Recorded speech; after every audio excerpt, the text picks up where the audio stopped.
Her er en hurtig gennemgang af, hvordan man tilføjer en ny enhed til sin frontlobby-konto. Ind under ens indstillinger for kontorfællesskabet skulle der gerne være et menupunkt, der hedder enheder. I det her tilfælde har vi ikke tilføjet en enhed allerede, så vi går ind og tilføjer en ny enhed.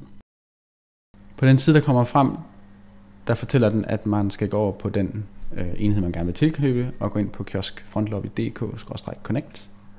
Så vi skifter over til vores iPad her, og åbner Safari, og går ind på den adresse, som der var beskrevet derovre, kiosk.frontlobby.dk/connect.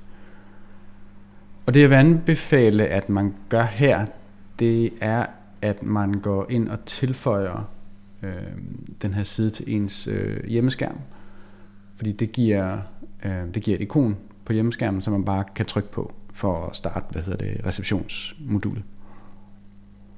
Hvis jeg klikker på den, og så får vi at vide, at den kode, der står dernede, den skal vi over i administrationsmodulet og indtaste.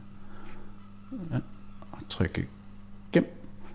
Og så er der faktisk lavet en forbindelse mellem enheden og frontlobby-kontoen. Vi kan så give enheden et navn, så vi kan skelne dem med, når vi nu engang har sat mange op.